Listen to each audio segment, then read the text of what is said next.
Hello dear. तो finally आप सभी के बीच में जितने भी थर्ड ईयर के स्टूडेंट हैं, आप लोग कह रहे थे कि कब आएगा कब आएगा। तो फाइनली आपका इंपॉर्टेंट क्वेश्चन का वीडियो आ चुका है जीएनएम थर्ड ईयर का।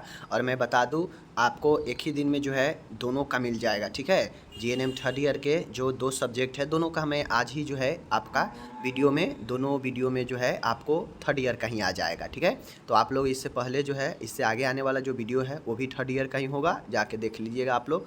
आपका एक दिन में दोनों सब्जेक्ट फिनिश हो जाएगा इंपॉर्टेंट क्वेश्चन का। ओके, आप किसी भी स्टेट से नर्सिंग की तैयारी करते हैं जीएनएम का, आपके लिए यह वैलिड है। आप बिना संकोच के आप इसे पढ़ सकते हैं। ठीक है, बेहतर रिजल्ट आएगा अगर पढ़ेंगे तो, और प्लस में नॉलेज भी आपको होने वाला है।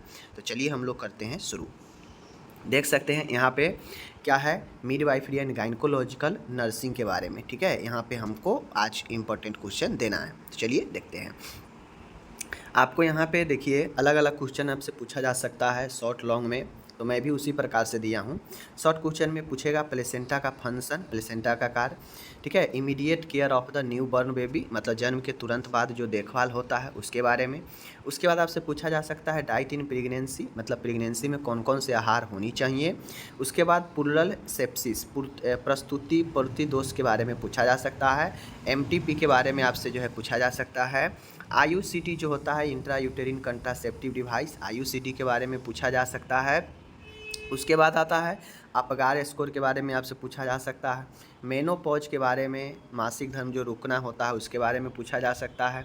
आगे है high risk pregnancy, high risk pregnancy में कौन कौन सा आता है, क्या मैनेजमेंट है, ये पूछा जा सकता है आपसे। ब्रेस्ट फीडिंग, ब्रेस्ट फीडिंग में लाभ हानि के बारे में पूछा जा सकता है। एवर्सन, गर्भपात के बारे में आपसे पूछा जा सकता है। एंड नेक्स्ट है आपका इनफर्टिलिटी, बांझपन के बारे में। एंड नेक्स्ट है आपका लोकिया यानी सूतिका स्राव, लोकिया का प्रकार। ठीक है, आगे है आपका प्लेसेंटा प्रीविया, अफरा समूह के बारे में पूछा जा सकता है। हाइपरमेसिस ग्रेविडेरम, ठीक है, यानी गर्भ अवस्था में होने वाले जो वोमिटिंग होता है उसके बारे में आपसे पूछा जा सकता है। ठीक है, आगे है ट्यूबल गर्भ यानी इक्टोपिक प्रेगनेंसी। ठीक है, इक्टोपिक प्रेगनेंसी के बारे में पूछा जा सकता है। यूटेराइन इनर्सिया के बारे में, गर्भाशय अल्प संकुचन के बारे में पूछा जा सकता है। एंड ओम्फेलाइटिस के बारे में, नाभि का सूजन के बारे में पूछा जा सकता है। ऑब्स्ट्रक्टिव शॉक यानी प्रस्तुति सदमा के बारे में, कंसेप्शन के बारे में आपसे जो है पूछा जा सकता है। अब यहाँ पे एक टॉपिक प्रेगनेंसी मैंने ऊपर में दे दिया है तो इसको छोड़ना है। ब्रेस्ट कैंसर के बारे में आपसे पूछा जा सकता है। ठीक है, एपिजियोटॉमी भी पूछा इंपॉर्टेंट है। प्री मैच्योर बेबी के बारे में पूछा जा सकता है। ठीक है ना, तो इस प्रकार से ये हुआ। उसके बाद आपसे पूछा जा सकता है कि मैनेजमेंट ऑफ नॉर्मल प्यूरिपेनिया, मतलब समान सूतिका अवस्था के प्रबंध बताना है। ठीक है, फीटल डिस्ट्रेस यानी गर्भ में पल रहे शिशु के विपत्ति के बारे में आपसे पूछा जा सकता है। उसके बाद भ्रूण प्रस्तुति के प्रकार बताएं, टाइप्स ऑफ फीटल प्रेजेंटेशन, कितने प्रकार से भ्रूण जो है प्रस्तुति में रहता है वो बताना है। समान प्रसव के विभिन्न स्टेजेज ऑफ नॉर्मल लेबर के बारे में लिखना है। ठीक है, एमनियोटिक फ्लूइड यानी गर्भोदक या उल्ब द्रव जो होता है उसके बारे में आपसे पूछा जा सकता है शॉर्ट में। मिडवाइफरी का फंक्शन यानी मिडवाइफ्स का जो फंक्शन कार्य होता है उसके बारे में आपसे पूछा जा सकता है। टाइप्स ऑफ पेल्विक, ठीक है, यानी पेल्विक श्रोणी के प्रकार के बारे में पूछा जा सकता है आपसे, श्रोणी क्या होता है। तो यहाँ तक आपका सब जो है शॉर्ट क्वेश्चन था। ओके, अब यहाँ इसमें से मैं आपको बता दूँ, बहुत सारे क्वेश्चन का आंसर आप जानते हैं, मेहनत उस पर करना है जो आप नहीं जानते हैं, जो आपको कन्फ्यूजन करता हो उस पर मेहनत करना है। जिसको आप ऑलरेडी जानते हैं, मैं जो क्वेश्चन दे रहा हूँ इसमें से अगर 30%, 40%, 50% भी अगर आप जानते हैं तो बेहतर है। जो नहीं जानते हैं उस पर ही तो काम करना है, और उस पर ही काम करना ही चाहिए। जाने हुए चीज़ों पर अगर काम कर रहे हैं, याद कर रहे हैं, प्रैक्टिस कर रहे हैं, मतलब टाइम बर्बाद कर रहे हैं। जो नहीं जाने हैं उसको अगर आप प्लस पॉइंट कर लेते हैं तो आपके लिए वो बेहतर रहेगा। तो यहाँ पे ये चीज़ें हो गया। अब हम लोग चलते हैं लॉन्ग क्वेश्चन की तरफ। लॉन्ग क्वेश्चन क्या है देख लीजिए आपके सामने। पार्टोग्राफ क्या है, what is necessary for a student nurse to know about this, मतलब पार्टोग्राफ क्या है, यह नर्सिंग स्टूडेंट के लिए क्यों ज़रूरी है जानना। ठीक है, ये हमसे पूछा गया है। अब आपको पार्टोग्राफ जो होता है वो पेज में तैयार करना पड़ेगा, उसमें दर्शाना पड़ेगा कि कब क्या जो है पार्टोग्राफ में लिखा जाता है। पार्टोग्राफ के फंक्शन ऊपर बता ही दिए मैंने। ठीक है, ये चीज़ें हो गया। नेक्स्ट है यहाँ पे आप सब देख सकते हैं प्री एक्लेम्सिया क्या है, प्री एक्लेम्सिया के बारे में बताना है, ठीक है। और प्री एक्लेम्सिया के लक्षण, कारण जो है, मैनेजमेंट इसका बताना है। प्री एक्लेम्सिया यहाँ पे हो गया। आगे पूछता है आपको जो नॉर्मल स्टेजेज है लेबर का, उसमें आपको प्रथम, द्वितीय, तृतीय इसको क्लियर करना पड़ेगा। आपसे कोई भी द्वितीय के बारे में या तृतीय के बारे में आपसे या प्रथम के बारे में पूछा जा सकता है। ज़्यादातर द्वितीय और तृतीय के बारे में पूछता है। तो दूसरे दर्जे का परिभाषा बताए, दूसरे दर्जे का प्रबंध लिखे, ठीक है, ये हो गया। आगे है फीटल सर्कुलेशन का डायग्राम सहित वर्णन करें। मतलब आपको पता होना चाहिए कि भ्रूण में कैसे कैसे जो है सर्कुलेशन होता है, उसके बारे में आपसे पूछा जा सकता है। उसके बाद गर्भकाल में शारीरिक परिवर्तन को लिखिए। मतलब गर्भ अवस्था में महिलाओं में होने वाले शारीरिक चेंजेज के बारे में बताना है, ठीक है। इतना क्वेश्चन लिखा है, आपको समझना चाहिए। जननी सुरक्षा योजना के बारे में मात्र आपसे पूछा जा रहा है, ठीक है। भारत सरकार द्वारा चलाई जा रही है योजना के बारे में क्या जानते हैं, लिखिए, ठीक है। तो आपको जननी सुरक्षा योजना को क्लियर करना है। अब आता है एक्लेम्सिया क्या है, इसके लक्षण चिन्ह लिखिए, ठीक है।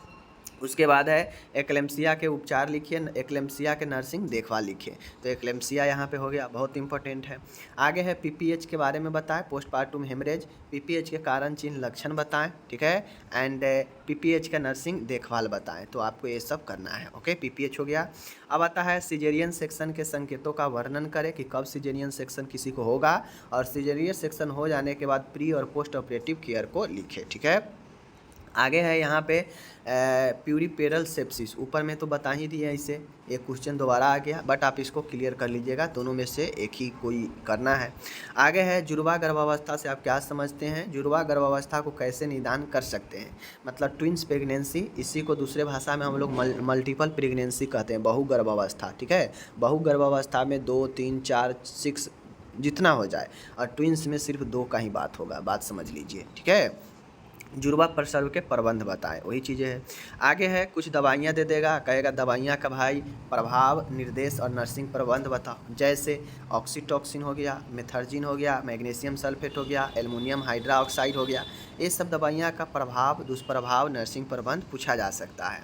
आगे है आपसे प्रसव पूर्व देखभाल का उद्देश्य बताएं, ठीक है। एंटीनेंटल केयर, एक प्राइमरी माता को आप क्या क्या सलाह देंगे एंटीनेंटल केयर में, वो बताना है। एंड लास्ट में क्वेश्चन आता है आपका कि list the equipment used for resuscitation. आपको पुनर्जीवन में उपयोगी उपकरण की सूची बनाना है, कौन कौन से उपकरण का उपयोग रिससिटेशन में किया जाता है, ठीक है। और मैं ये चीज़ बता दिया, और आपको जो है डिफरेंस, अंतर बताओ, आपको कर लेना है, ठीक है। जितना अंतर बताए कर लीजिएगा, बेनिफिट रहेगा। अंतर बताने वाला क्वेश्चन आप लोग जरूर कर लीजिएगा, ओके। मैं अंतर बताने वाला यहाँ पे नहीं दिया हूँ, आप लोग कर लीजिएगा, ठीक है। तो चलिए, अंतर बताने वाला मैं एक वीडियो ही कर दिया हूँ, वो वीडियो को देख लीजिएगा तो आपको क्लियर हो जाएगा, ओके। बाकी चलिए, मिलेंगे आपसे अगले वीडियो में। अपना ख्याल रखिएगा और ज़रूर पढ़िए। आज से जितना एग्ज़ाम है, जिस समय आपको, उतना समय तक आपको अच्छे से ज़रूर पढ़ना चाहिए। कहीं से भी आंसर लीजिए। एक चीज़ मैं बता देता हूँ, ये जो इसका PDF है आपको मिल जाएगा कहाँ पे, nursingyan.com पे। कहाँ मिलेगा, nursingyan.com पर आपको जो है ये चीज़ें मिल जाएगा। 3rd ईयर वाला जो 3 डॉट ऊपर में रहता है ना, इस पर क्लिक कीजिएगा तो आपको 1st year, 2nd year, 3rd year और भी ऑप्शन दिखेगा।